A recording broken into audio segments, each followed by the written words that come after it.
Liberal MPs, there are no Liberal senators anymore, but members of the Liberal Party are all awash with the rumors that the Prime Minister is not going to go, and other rumors that Mark Carney is going to be in the place of the leadership. And Mark Kealey, not in the place of leadership, but he's with me right now because he has been with the party for years with government, Liberal government, and he knows the machinations of parties and public policy and government.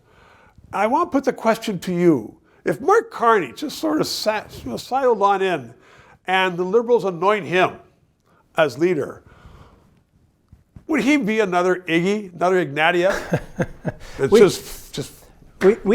We went down this path before, much like what you said, and it was an abject failure. And I think the party is not prepared to do that. Look, it's a different party. It's a different party, but Carney's made it very clear he has some interest.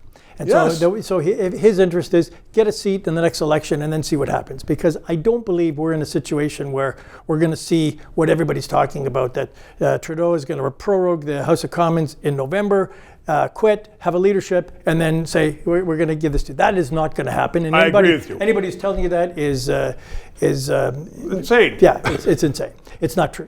Let's talk about Carney for a second. Carney's now advising the Liberal Party on economics. And says the Liberal Party has done a good job over the last 9 years. He likes what's happened. Well, no, and I think he needs said to, that. but I think he needs to check a lot of what happened, even in 2016, 2017, when they went down the path of looking at ruining the lives of people with getting rid of income sprinkling and passive investments and those kinds of things. It started a big campaign, and your buddy Peter Schwartz had done a lot with respect to WTF JT, and so that really focused Morneau as finance minister at the time to say, I better take a pause on this. The reason I'm telling you that is, in Vancouver at the cabinet retreat, Carney's talking to everybody, waxing on about what we should be doing is nearshoring and we should compete with China. How are we going to compete with China on things like critical minerals or even on energy when China has invested in this 50 years ago?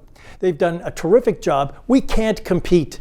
There's no way we can compete. So it's almost I think that's a defeatist thing. We have to start being able to compete. We should start LNG. So if you've got China here, we're way down here. But so that's where we got to start. Because we have better LNG and we can get it to market, except for the Prime Minister said there's no business case. We're not doing anything about LNG. Oh, you're right. So and we've told countries like Japan and we've told countries like Germany, because the Prime Minister doesn't want energy. So my point is, if we're going to play or we're going to talk this way, Carney's. I think he's really in an ivory tower. You remember in 1984 when Gene Whalen said, I'd rather cornflakes in my bowl than gold flakes on my window, which was a slam at John Turner. I think that Carney's going to get the same kind of deal. And so you're telling me, one, he's not going to get there, or two, if he does become leader, he's going to fail. I'm telling you right now, you've got people who are pedestrian and understand retail politics like Jolie, Anand, and others who are saying, you know what, I could take him on and I could win, because they're doing the church basement circuit, not him. Carney's out. Never been in a church basement. 3 minutes. To those of you who have subscribed and donated, a heartfelt thank you. You're keeping us on the air. If you're watching and you haven't, please try to do so, because 4 years ago, we started this show because there needed to be independent analysis. Now more than ever, with the Online Harms Act, once that gets into law, it's been passed once by the House, there are going to be hundreds of bureaucrats censoring the news in Canada, censoring this show.